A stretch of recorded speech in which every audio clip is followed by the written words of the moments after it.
Assalamualaikum and good day everyone. We are from Group Yo, and today we will be presenting our project phase 2 of the course SCST1223 Probability and Statistical Data Analysis. Our project investigates the relationship between student social media usage and their academic performance among undergraduate students at UTM. The objective of this study is to determine whether the time spent on social media has any significant effect on students' GPA using inferential statistical analysis. The dataset was collected through online questionnaire during project phase 1. We collect responses from 60 undergraduate students. The dataset contains demographic information, social media usage pattern, study habit, and academic performance. Some of the variable includes all of these. And before we conduct the statistical analysis, the dataset was checked for missing values and inconsistent responses. Since all responses were complete, no data had to be removed. We then select relevant variable according to the objective of each statistical test. I will present the data processing and the independent two sample t-test. First, for the data processing, the data set was checked for the missing value, incomplete response and inconsistent entries before analysis.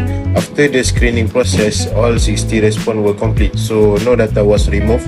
We then select the variable based on our research objective.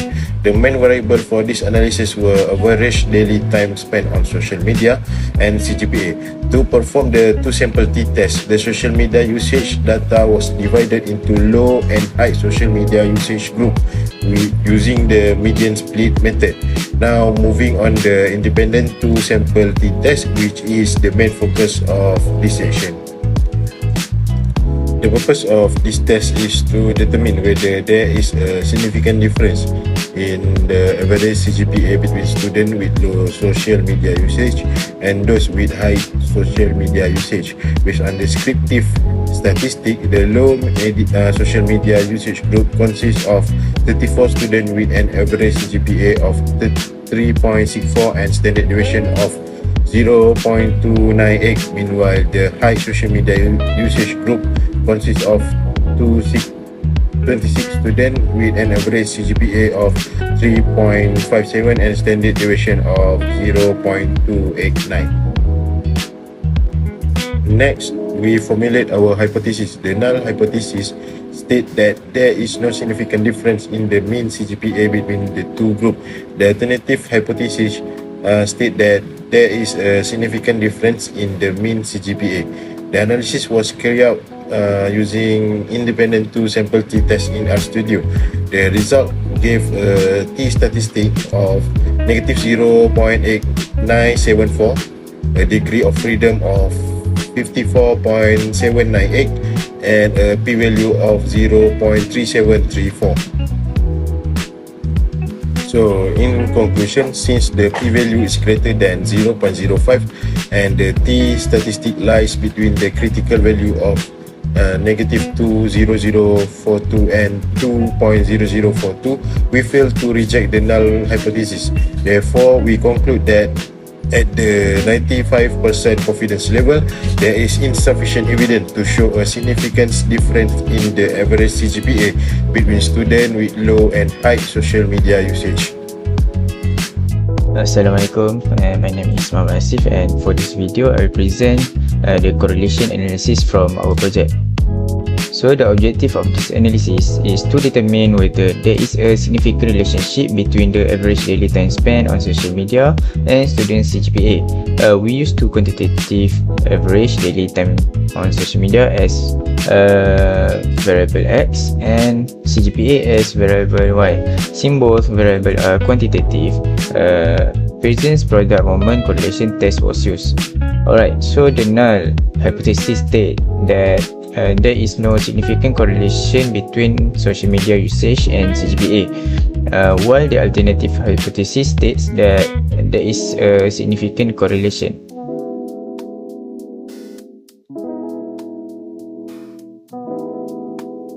Alright, so based on the RStudio output, the present correlation coefficient R is 0.033, right? This indicating a very weak positive relationship.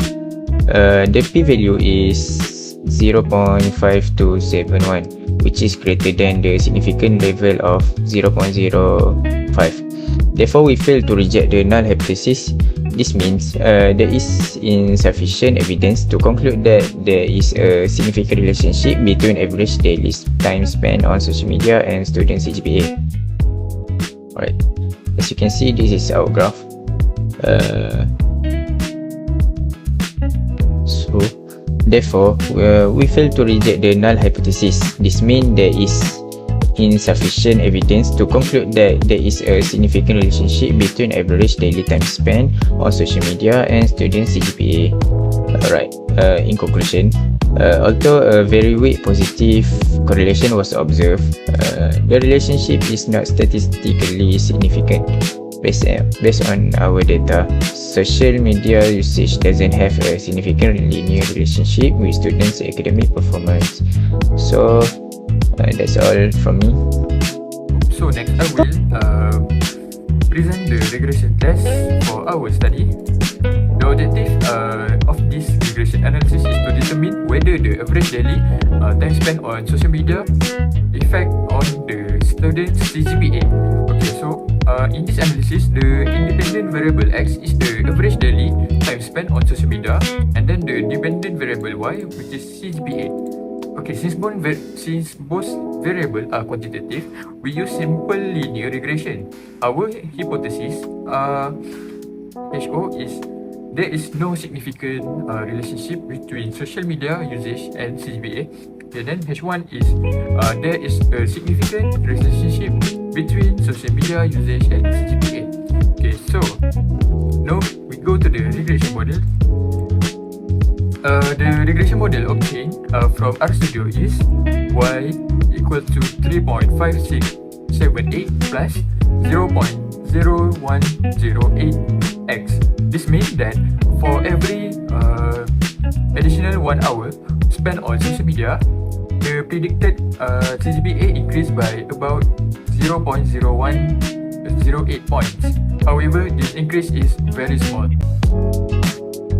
From the scatter plot, we can see that data points are widely stretched, and the regression line has only a slight positive slope, indicating a very weak relationship between the two variables. The regression output shows p-value is 0.5271, which is greater than the significant level of 0.05. Therefore, we fail to reject the null hypothesis. In addition, the R-squared value is only 0.0069 or about 69%. The R-squared is 0.006931, which is 0.6931%. This means that only 0.69% of the variation in students' GPA can be explained by the average daily time spent on social media, remaining that 99.31% is influenced by other factors. Okay, then in addition, the R-square value is only 0.069. Okay, then we can see the intercept, slope, p-value, f-statistic, p-value and R-square is in the regression code. Okay, then since 0.5271 is greater than 0.05, the null hypothesis is not rejected. Therefore, there is no significant linear relationship between average daily time spent on social media and students' GPA at the 50% significant level. So, the interpretation based on the regression analysis, the systematic regression equation is y equal to 3.5678 plus 0.0108x, where x represents the average daily time spent on social media and y represents the estimated CGPA. Okay, then overall the regression analysis suggests that the amount of students spent on social media is not a significant predictor of their CGPA in this study. Other factors are likely to have a greater influence on students' academic performance. So analysis shows that there is no statistically significant relationship between average daily social media usage and student GPA. Therefore, in this study, social media usage is not significant predictor of academic performance. Thank you. So next, we conducted the chi-square test of independence, and the objective of the test was to determine whether students' preferred social media platform is associated with their main purpose of using social media. And here you can see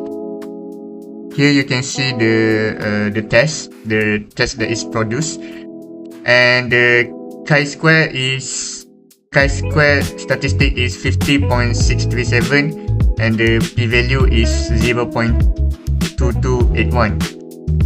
So what can we conclude is that since the p-value is greater than 0.05, we fail to reject the null hypothesis. Therefore, there is no significant association between preferred social media platform and the purpose of social media usage. So as you can see here is the test from the RStudio, and here is the contingency table. Next, I will explain the one-way ANOVA analysis. Okay, so the purpose of this ANOVA test is to determine whether there is a significant difference in the average daily time spent on social media among students from different years of study. In this analysis, the year of study is the independent variable, while the daily time spent on social media is the dependent variable. Okay, first we have the box plot, which compare the distribution of daily social media usage for year 1 until year 4 student. From the graph, we saw that the year 3 student have a slightly higher median usage, while the year 1 has several outliers, meaning that some students spend much more time on social media than others. Next, based on the ANOVA output, we saw that the F value is 0.374, while the P value is 0.772. Since the P value is greater than the signature significant level of 0.05, we fail to reject the null hypothesis. Okay, then in conclusion, there is no statistically significant difference in the average daily time spent on social media among students from different years of study. This means the year of study does not significantly influence the student social media usage in our datasets. So, in conclusion, this project allowed us to apply several inferential statistical techniques using real-world data collected from UTM students. We conduct hypothesis testing, correlation analysis, regression analysis, chi-square analysis, and ANOVA using RStudio. Interestingly, all statistical tests consistently show that there was no statistical significant relationship between social media usage and students' academic performance in our datasets. This suggests that students' GPA is likely influenced by many other factors such as study habits, time management, motivation, learning environment, and personal discipline. Okay, overall, this project improved our understanding of statistical analysis in data interpretation and the practical use of R programming in analyzing real-world datasets. Thank you for watching our demonstration.